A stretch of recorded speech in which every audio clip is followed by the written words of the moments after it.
Prevailing wage laws are one of the only pieces of legislation that help keep contractor pay on par with state wage laws. But these laws are under attack because corporations want to pay their workers as little as possible, further driving wage earners into poverty. Joining me now to talk about this assault on wage earners is Howard Nations. Howard, prevailing wage laws under attack all over the country. A lot of people aren't even quite sure what a prevailing wage law is. It doesn't apply to a lot of them, but it really does have huge implications for everyone. Give us a little bit of background before we get into the attack on what these laws are and what they do. Well, in 1931, FDR passed legislation, signed into law legislation that was the Davis-Bacon Act, which required that prevailing wages in a community on public construction contracts that involved federal spending. So in other words, if you're bidding on a federal contract for public construction, you had to agree that you're paying the prevailing wages in the area where the construction is. Since then, 32 states have passed the same type of legislation that cover state-funded construction projects, and some have even extended to local and school districts. So a lot of these have to do mostly, I guess, with, in this day and age, infrastructure type jobs, Right. construction, rebuilding the roads and bridges that are falling apart all over the country. And so now we have, as usual, like clockwork, the corporate lobbyists coming out and saying, we have to get rid of these prevailing wage laws. They're hurting taxpayers. They're hurting our business. They're killing jobs. Who is out there beating this drum? Well, the usual suspects are beating the drum. It's the corporate America. It's the people it's the employers.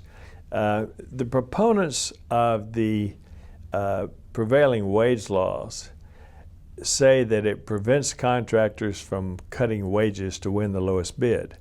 And they have studies backing them up, showing that there's no increase in contract costs. The higher wage earners actually are more productive than lower wage earners, so it all works out. There's a very convincing study of 150,000 projects over a period from 2003 to 2010 that compared 8 prevailing wage states to 4 non-prevailing wage states. The construction costs were equal or lower in the prevailing wage states. There was no increase to the taxpayers. Higher wages was good for the local economy. On the other hand, there was a study of 9 states that have repealed the prevailing wage laws. Construction wages fell by $1,500 per year. The workers' income reduced by tens of millions of dollars. State tax revenue was cut, and millions less went into the local economies. And so, the proponents, they actually have facts, figures, statistics, studies, everything to back up their position. And they say that these prevailing wage laws are helping our economy. They're helping our workers, and they're preventing people from falling into poverty. So then you have the opponents led right now by the American Legislative Exchange Council. And what lies are they out there trying to sell the public? Well, what the supporters of the repeal are saying, they're primarily Republican politicians and lobbyists. It's the Koch brothers, Americans for Prosperity. It's the non-union building contractors. It's the National Federation of Independent Business. And what they say, without any evidence to back it up, they cite the Anderson Economic Group study that just makes the assertion that there's a 25% cost increase to taxpayers by virtue of having these prevailing wage laws. They back it up with nothing. And so now in the states that were won by Republicans, particularly in 2014, Nevada and West Virginia, they've already passed the repeal of the prevailing wage laws.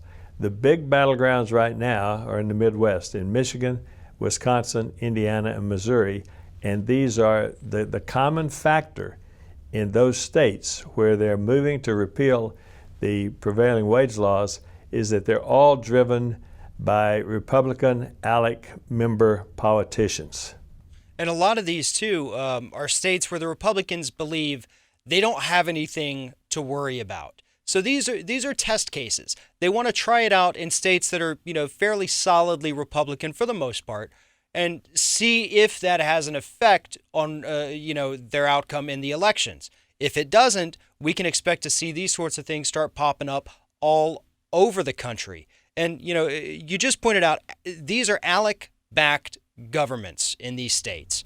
Right. ALEC, we had a great interview last night with Brendan Fisher from the Center for Media and Democracy, where he explained a little bit about the fact that ALEC operates as a nonprofit.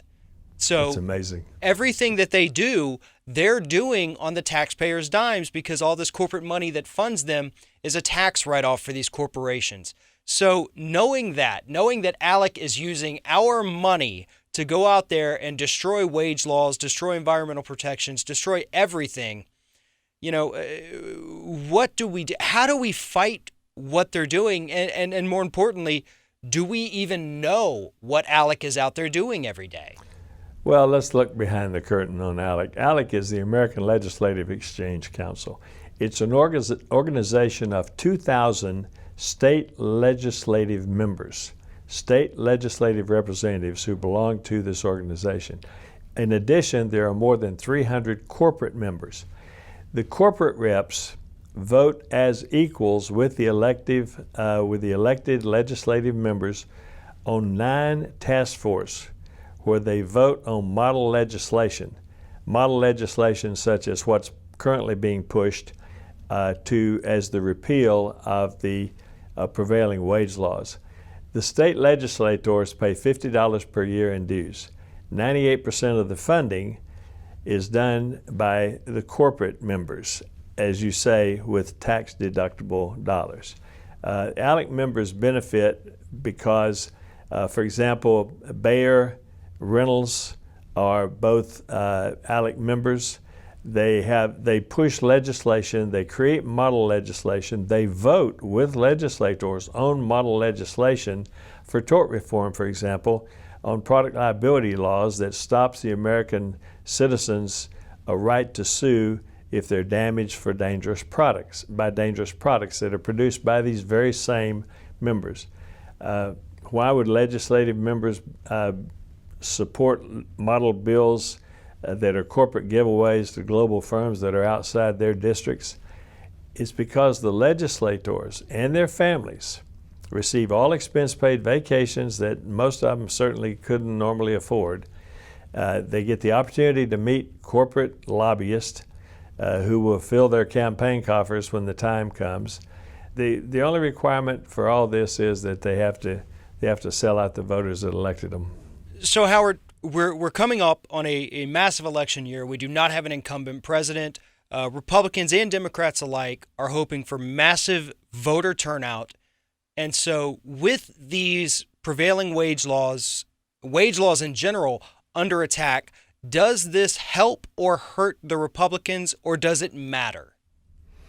Unfortunately, it doesn't matter, because people just don't make the connection.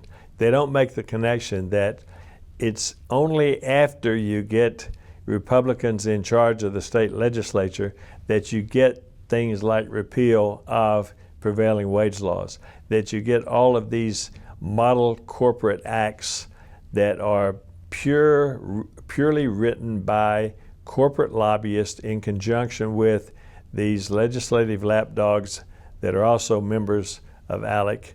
They take them back, they propose them in their state, and they pass them. People don't make the connection, for some reason, that these are Republican state legislators that do this.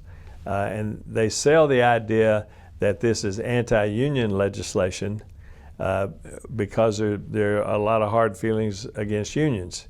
It's not. These hurt everybody. They hurt the economy.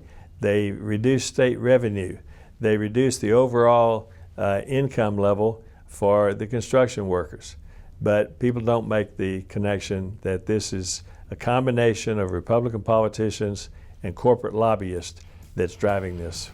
And that's why we do what we do to keep these messages alive. Howard, thank you very much for joining us today.